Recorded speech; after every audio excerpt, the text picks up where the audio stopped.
Ladies and gentlemen, please take your seats and silence your cell phones. The program will begin shortly.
Ladies and gentlemen, please take your seats and silence your cell phones. The program will begin shortly.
Audio check, 1, 2.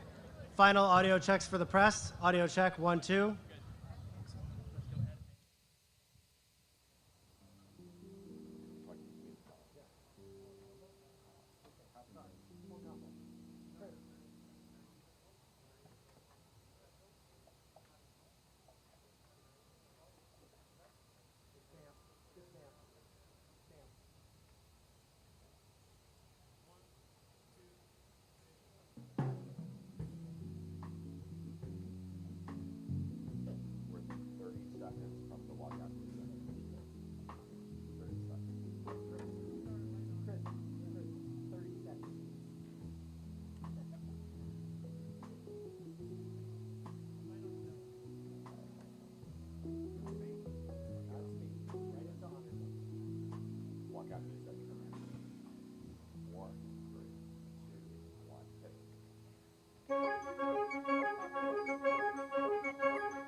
Ladies and gentlemen, the First Lady of the United States, accompanied by the Second Gentleman of the United States.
Ladies and gentlemen, the President of the United States, accompanied by the Vice President of the United States and Judge Ketanji Brown Jackson.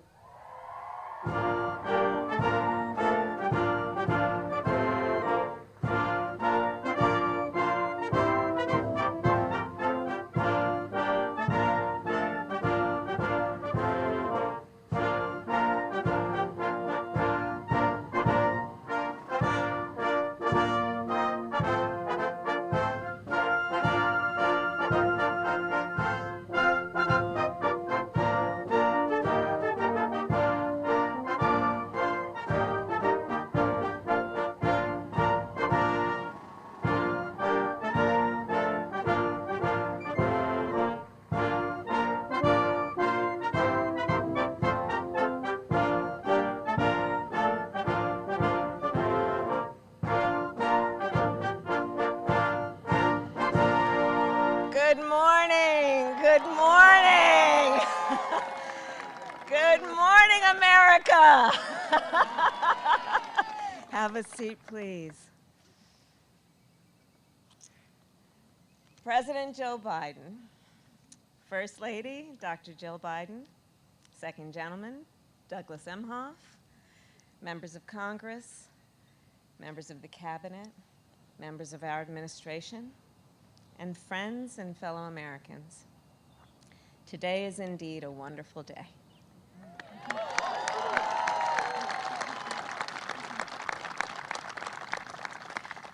As we gather to celebrate the confirmation of the next Justice of the United States Supreme Court, Judge Ketanji Brown Jackson.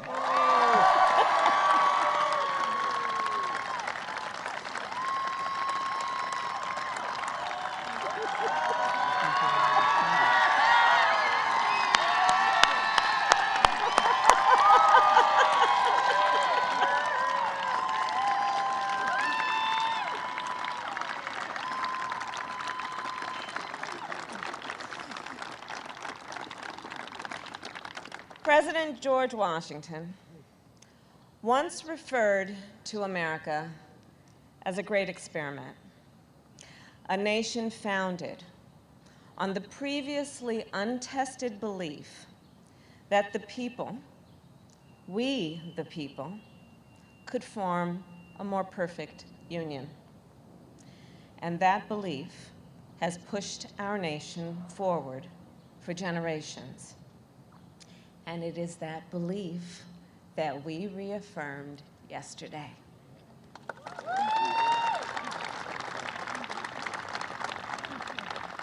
Through the confirmation of the first Black woman to the United States Supreme Court.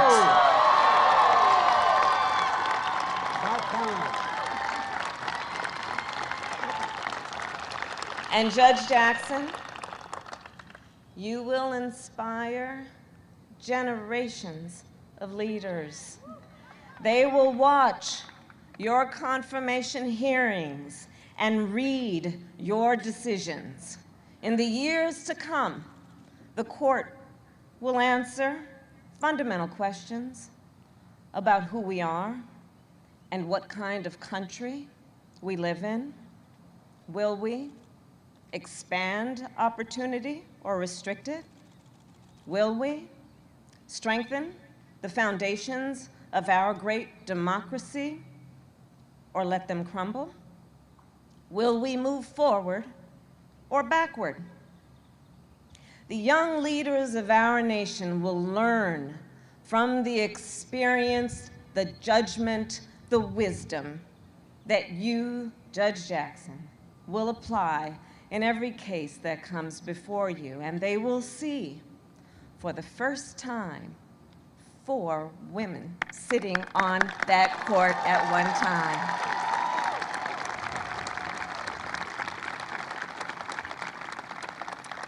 So as a point of personal privilege, I will share with you, Judge Jackson, that when I presided over the Senate confirmation vote yesterday, while I was sitting there, I drafted a note to my goddaughter.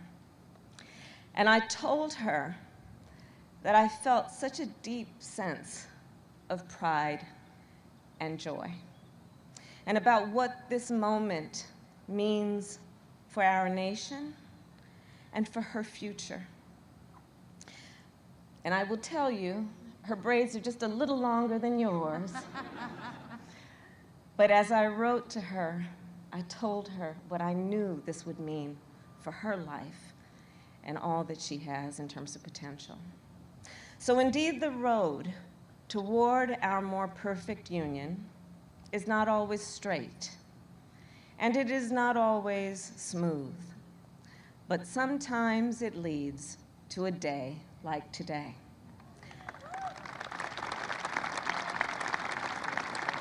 A day that reminds us what is possible when progress is made, and that the journey, well, it will always be worth it. So let us not forget that as we celebrate this day, we are also here in great part because of one President Joe Biden,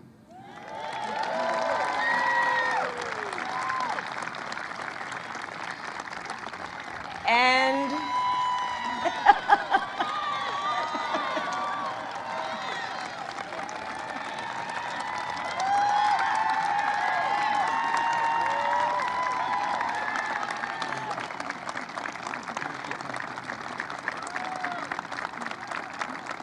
And because of Joe Biden's vision and leadership and commitment, a lifelong commitment to building a better America. And of course, we are also here because of the voices and the support of so many others, many of whom are in this audience today. And with that, it is now my extreme and great honor to introduce our president, Joe Biden.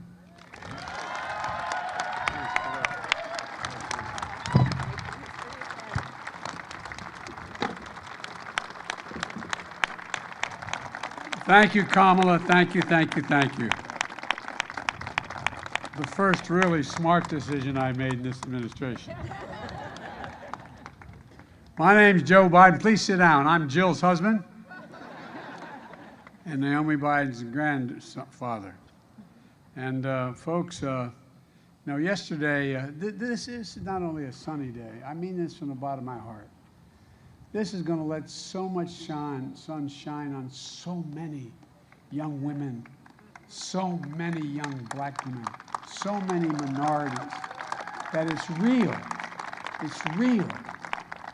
We're going to look back, nothing to do with me. We're going to look back and see this as a moment of real change in American history. I was on the phone this morning, Jesse, with President Ramaphosa of South Africa. And he was talking about how the time that I was so outspoken about what was going on in my meeting with Nelson Mandela here. And I said, I'm shortly going to go out, I'm looking out the window. I'm going to go out on this, what they call the South Lawn in the White House. And I'm going to introduce to the world, the first African-American woman out of over 200 judges on the Supreme Court. And he said to me, keep it up. Keep it up. We're going to keep it up. And folks, yesterday we all witnessed a truly historic moment presided over by the Vice President. There are moments that people go back in history and they're literally historic, consequential, fundamental shifts in American policy. Today, we're joined by the First Lady, the Second Gentleman, and members of the Cabinet, Senate Majority Leader, there you are, Chuck, Senate Majority Leader, and so many who made this possible. And today is a good day, a day that history is going to remember, and in the years to come, they're going to be proud of what we did, and we're going to try what Dick Durbin did as the chairman of the committee. I'm serious, Dick.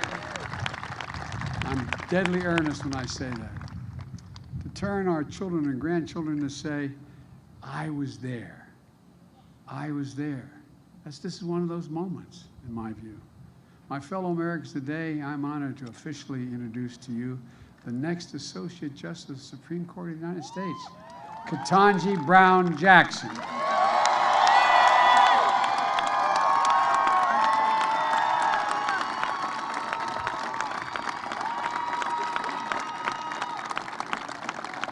After more than 20 hours of questioning at her hearing and nearly 100 meetings, she made herself available to every single senator who wanted to speak to her and spoke for more than just a few minutes, answered their questions in private as well as before the committee.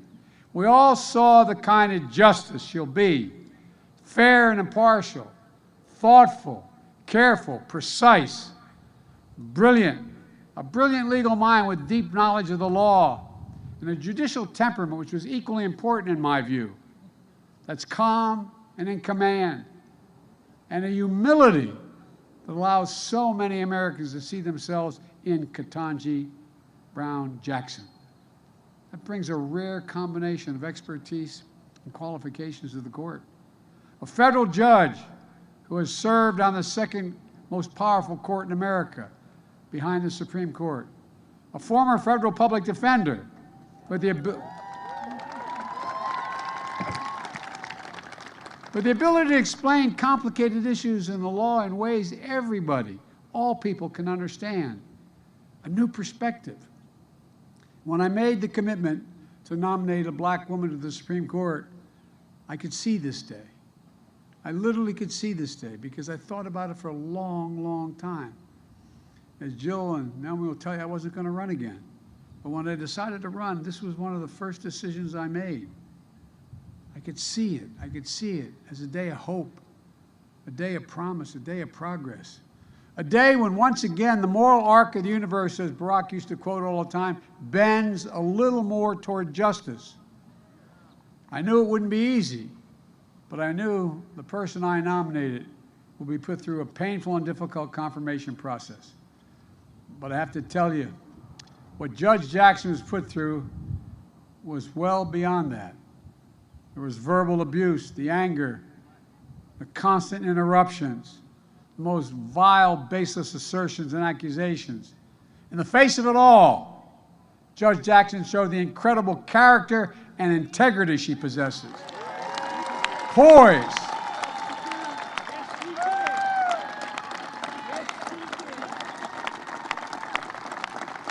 Poise and composure.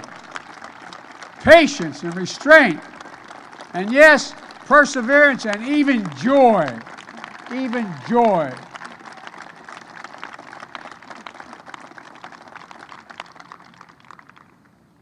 Ketanji, or I'm not going to be calling you that in public anymore.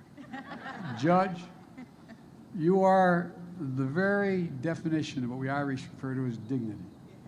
You have enormous dignity. And it communicates to people. It's contagious. And it matters. It matters a lot. Maybe that's not surprising if you looked who sat behind her during those hearings. Her husband, Dr. Patrick Jackson, and his family. Patrick, stand up, man. Stand up. Talia and Layla, stand up. I know it's embarrassing to girls. I'm going to tell you what Talia said. I said to Talia, it's hard being the daughter or the son of a famous person. I said, imagine what it's like being president. She said, she may be. I couldn't agree more. Thank you, thank you, thank you, thank you. And Ketanji, her brother, a former police officer and a veteran. Ketanji, stand up, man. This is a man who looks like he can still play, buddy. He's got biceps about as big as my calves. Thank you, bud. Thank you, thank you, thank you. And of course, her parents, Johnny and Elroy Brown. Johnny, all right, stand up.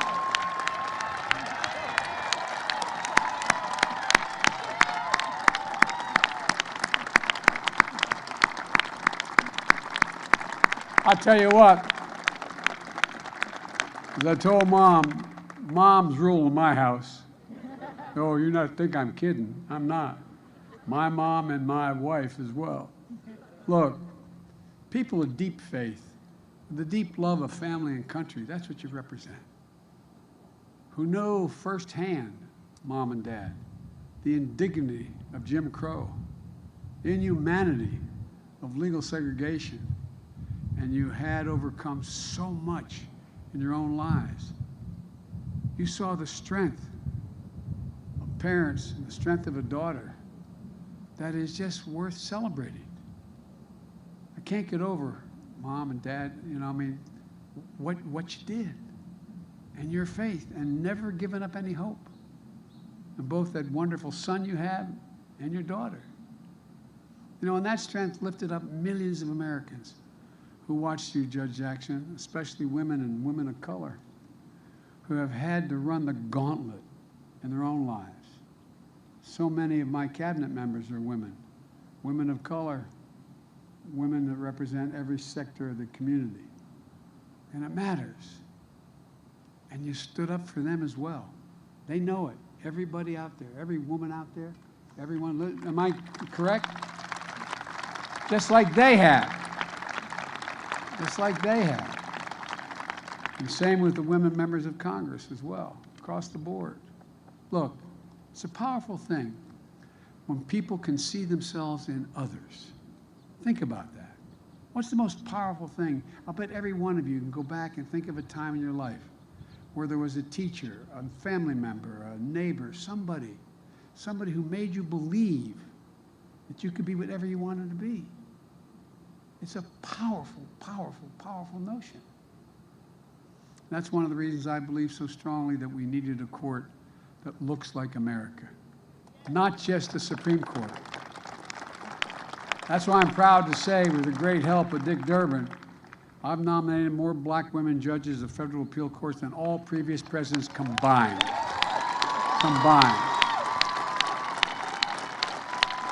That's why I'm proud that Kamala Harris is our Vice President of the United States. A brilliant lawyer, the Attorney General of the state of California, former member of the Senate Judiciary Committee. Kamala was invaluable during this entire process.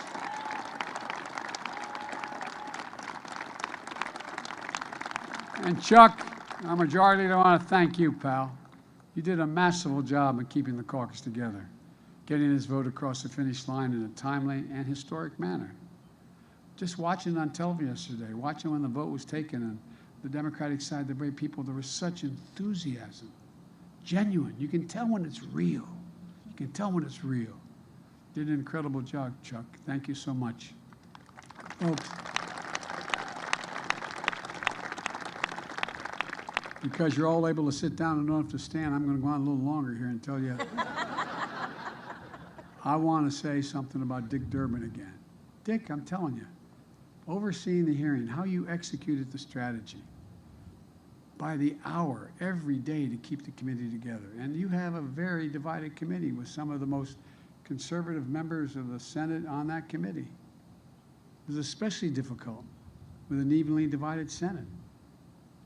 Dick, I served as chairman of that committee for a number of years before I had this job and the job of vice president, as did all the Democrats. You did not stand, I think all the Democrats in the committee did, and every Democrat in the Senate, all of whom voted for Judge Jackson. And notwithstanding the harassment and attacks in the hearings, I always believed that the bipartisan vote was possible.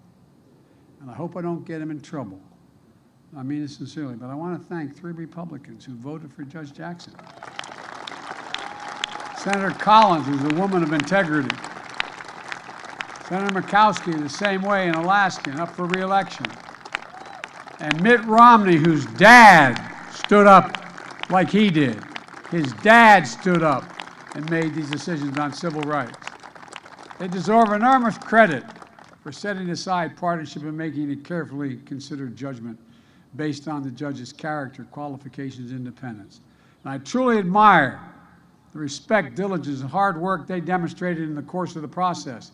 As someone who's overseen, they tell me, more Supreme Court nominations than anyone who's alive today, I believe that respect for the process is important. And that's why it was so important to me to meet the constitutional requirement to seek the advice and the consent of the Senate. The advice beforehand and the consent. Judge Jackson started the nominating process with an impressive range of support, from the FOP to the civil rights leaders. Even Republican-appointed judges came forward. In fact, Judge Jackson was introduced at the hearing by Judge Thomas Griffin, the distinguished retired judge appointed by George W. Bush. She finished the hearing with among the highest levels of support of the American people of any nomination in recent memory. So soon,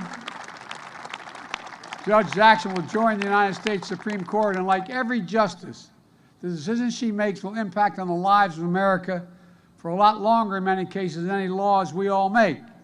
But the truth is, she's already impacting the lives of so many Americans. During the hearing, Dick spoke about a custodial worker who works the night shift at the Capitol. Her name is Verona Clemens. Verona, where are you? Stand up, Verona. I wanted to see. You don't mind. She told him what this nomination meant to her. So he invited Ms. Clemens to attend the hearing because she wanted to see, hear, and stand by Judge Jackson. Thank you, Verona. Thank you, thank you, thank you. At her meeting with Judge Jackson, Senator Duckworth introduced her to 11-year-old, is it Vivian? Vivian. I'm sorry, Vivian. That's her. Is that your sister? He's pointing. who was so inspired by the hearing, she wants to be a Supreme Court justice when she grows up. God love you. Stand up, honey. Am I going to embarrass you by asking you to stand up? Come on, stand.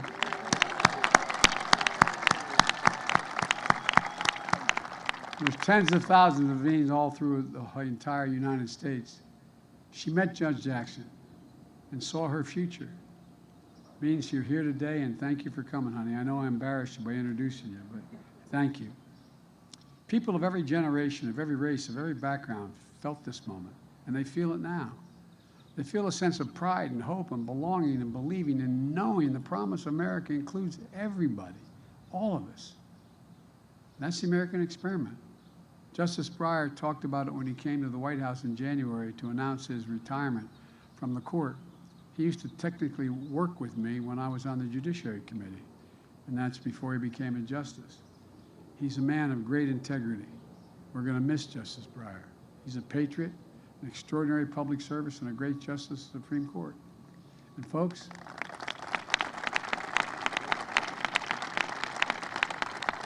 let me close with what I've long said.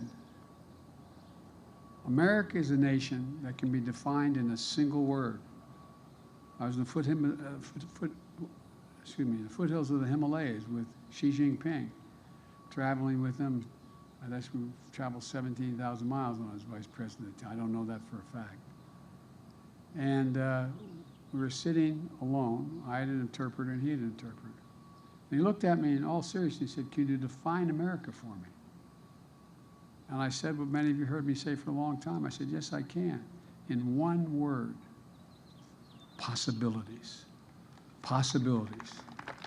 That in America, everyone should be able to go as far as their hard work and God-given talent will take them, and possibilities. We're the only ones. That's why we're viewed as the ugly Americans. We think anything's possible." And the idea that a young girl who was dissuaded from even thinking you should apply to Harvard Law School, don't raise your hopes so high. Well, I don't know who told you that, but I'd like to go back and invite her to the Supreme Court. She can see the interior. Look, even the Supreme Court of the United States of America. Now, folks, it's my honor, and it truly is an honor. I've been looking forward to it for a while, to introduce you the next Associate Justice of the United States Supreme Court, the Honorable Ketanji Brown Jackson.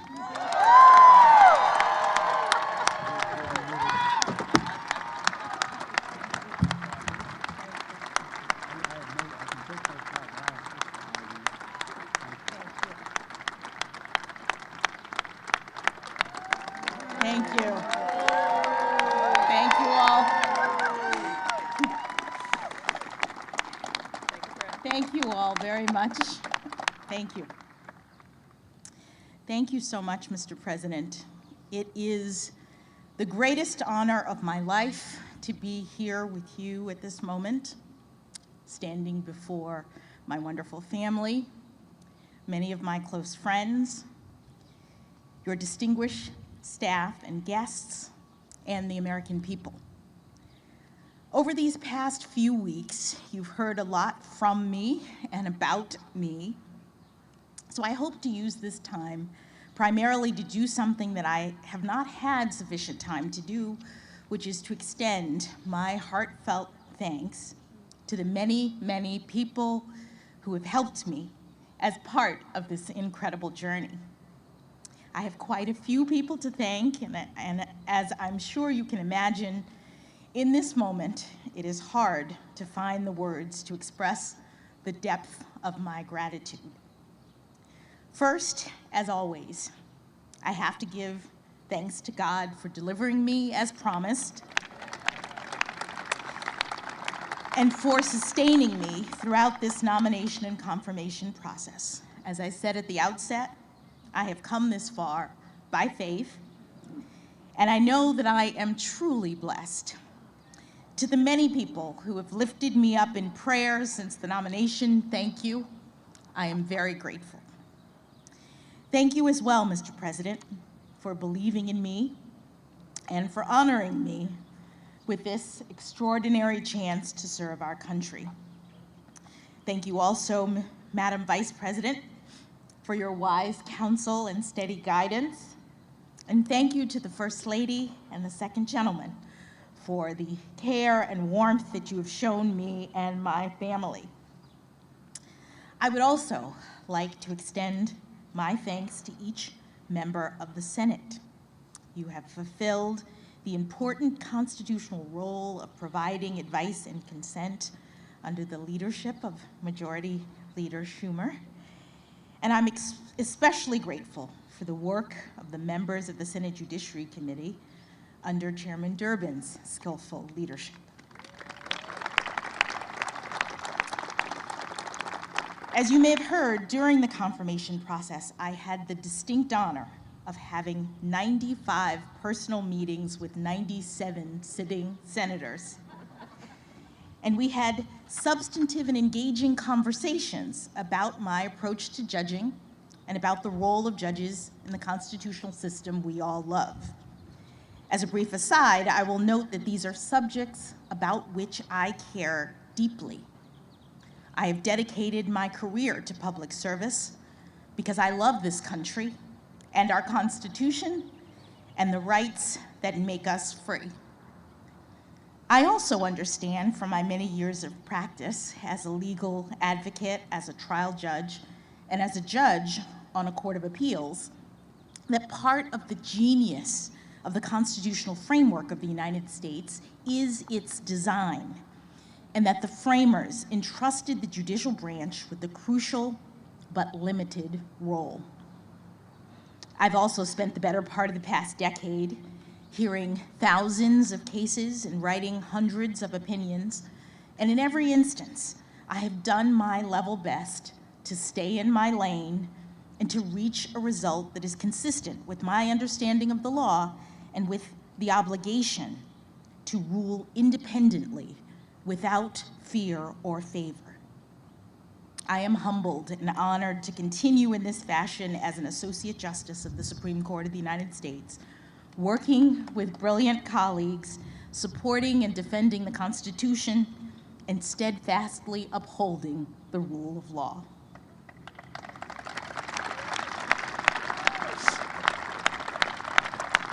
But today, at this podium, my mission is far more modest. I'm simply here to give my heartfelt thanks to the categories of folks who are largely responsible for me being here at this moment. First, of course, there is my family. Mom and Dad, thank you, not only for traveling back here on what seems like a moment's notice, but for everything you've done and continue to do for me. My brother Ketanji is here as well. You've always been an inspiration to me as a model of public service and bravery, and I thank you for that. I love you all very much. To my in-laws, Pamela and Gardner Jackson, who are here today, and my sisters-in-law and brothers-in-law, William and Dana, Gardy and Natalie, thank you for your love and support. To my daughters, Talia and Layla, I bet you never thought you'd get to skip school by spending a day at the White House. This is all pretty exciting for me as well, but nothing has brought me greater joy than being your mother. I love you very much.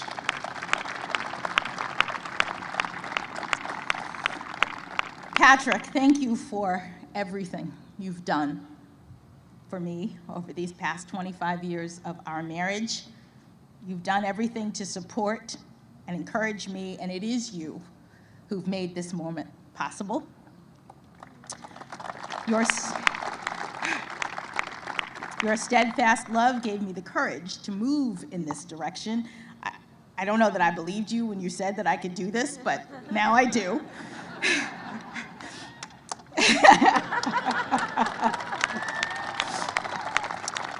And for that, I'm forever grateful. In the family category, let me also briefly mention the huge extended family, both Patrick's and my own, who are watching this from all over the country and the world. Thank you for supporting me. I hope to be able to connect with you personally in the coming weeks and months. Moving on briefly to the second category of people that warrant special recognition, those who've provided invaluable support to me professionally in the decades prior to my nomination, and the many, many friends I've been privileged to make throughout my life and career. Now, I know that everyone who finds professional success thinks they have the best mentors, but I truly do. I had 3 inspiring jurists for whom I had the privilege of clerking: Judge Patty Saris, Judge Bruce Selya, and of course, Justice Stephen Breyer. Each of them is an exceptional public servant, and I could not have had better role models for thoughtfulness, integrity, honor, and principle, both by word and deed. My clerkship with Justice Breyer in particular was an extraordinary gift, and one for which I've only become more grateful with each passing year. Justice Breyer's commitment to an independent, impartial judiciary is unflagging. And for him, the rule of law is not merely a duty, it is his passion. I am daunted by the prospect of having to follow in his footsteps, and I would count myself lucky, indeed, to be able to do so with even the smallest amount of his wisdom, grace, and joy. The exceptional mentorship of the judges for whom I clerked has proven especially significant for me during this past decade of my service as a federal judge. And of course, that service itself has been a unique opportunity. For that, I must also thank President Obama, who put his faith in me by nominating me to my first judicial role on the Federal District Court.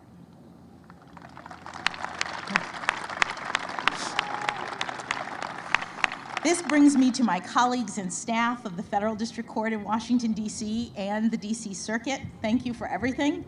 I am deeply grateful for your wisdom and your battle-tested friendship through the years. I also want to extend a special thanks to all of my law clerks, many of whom are here today, who have carved out time and space to accompany me on this professional journey. I'm especially grateful to Jennifer Gruda, who has been by my side since nearly the outset of my time on the bench and has promised not to leave me as we take this last big step. To the many other friends that I have had the great good fortune to have made throughout the years, from my neighborhood growing up, from Miami Palmetto Senior High School, and especially the debate team, from my days at Harvard College, where I met my indefatigable and beloved roommates, Lisa Fairfax, Nina Coleman Simmons, and Antoinette Sequeira Coakley. They are truly my sisters. To my time at Harvard Law School and the many professional experiences that I've been blessed to have since graduation, thank you. I have too many friends to name, but please know how much you've meant to me and how much I have appreciated the smiles, the hugs, and the many atta-girls that have propelled me forward to this day. Finally, I'd like to give special thanks to the White House staff and the special assistants who provided invaluable assistance in helping me to navigate the confirmation process. My trusted Sherpa, Senator Doug Jones, was an absolute godsend.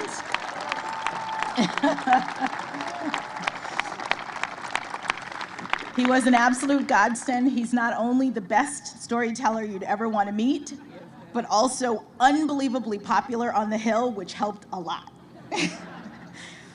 I'm also standing here today in no small part due to the hard work of the brilliant folks who interact with the legislature and other stakeholders on behalf of the White House, including Louisa Terrell, Rima Doden, Tona Boyd, Minion Moore, Ben LaBalt, and Andrew Bates.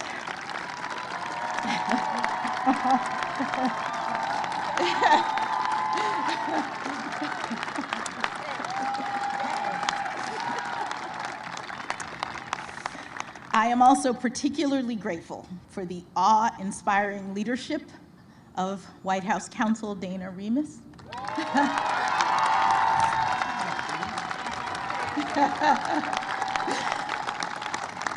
of Paige Herwig. Where's Paige? And Ron Klain. They led an extraordinarily talented team of White House staffers in the Herculean effort that was required to ensure that I was well prepared for the rigors of this process and in record time. Thank you all. Thank you as well to the many, many kind-hearted people from all over this country and around the world who have reached out to me directly in recent weeks with messages of support. I have spent years toiling away in the relative solitude of my chambers with just my law clerks in isolation, so it's been somewhat overwhelming in a good way to recently be flooded with thousands of notes and cards and photos expressing just how much this moment means to so many people. The notes that I've received from children are particularly cute and especially meaningful because more than anything, they speak directly to the hope and promise of America. It has taken 232 years and 115 prior appointments for a Black woman to be selected to serve on the Supreme Court of the United States.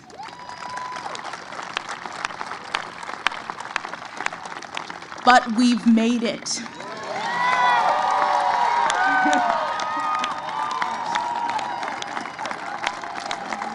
We've made it, all of us, all of us.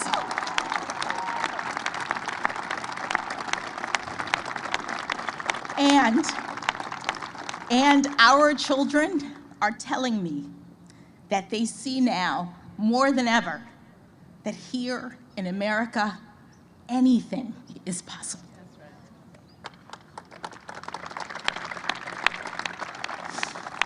They also tell me that I'm a role model, which I take both as an opportunity and as a huge responsibility.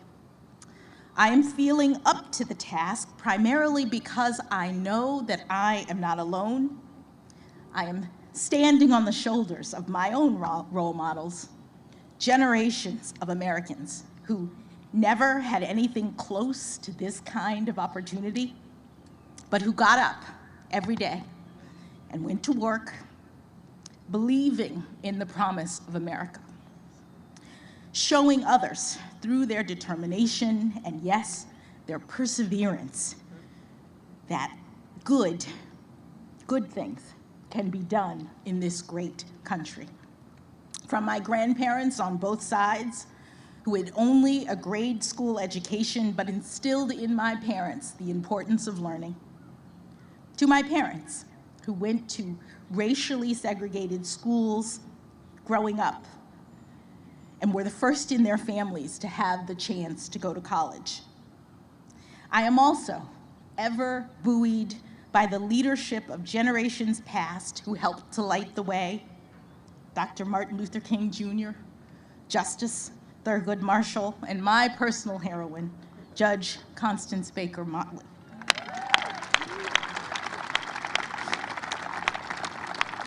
They and so many others did the heavy lifting that made this day possible. And for all of the talk of this historic nomination and now confirmation, I think of them as the true path breakers. I am just the very lucky first inheritor of the dream of liberty and justice for all.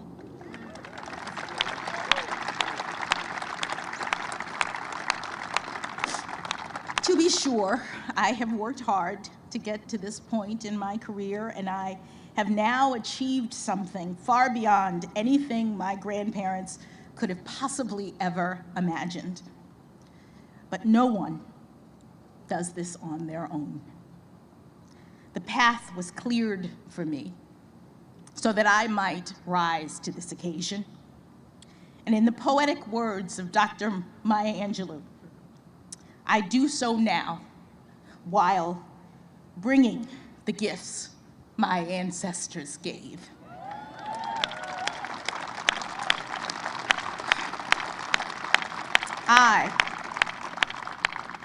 I am the dream and the hope of the slave.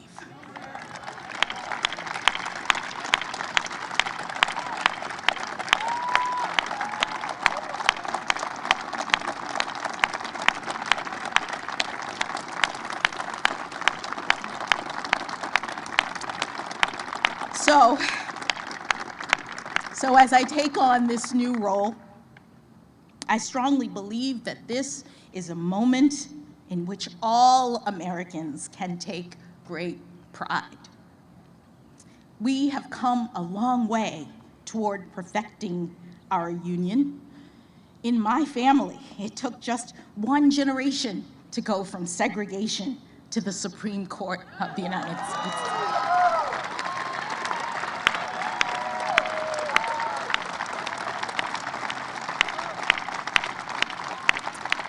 And it is an honor, the honor of a lifetime, for me to have this chance to join the court, to promote the rule of law at the highest level, and to do my part to carry our shared project of democracy and equal justice under law forward into the future. Thank you again, Mr. President and members of the Senate, for this incredible honor.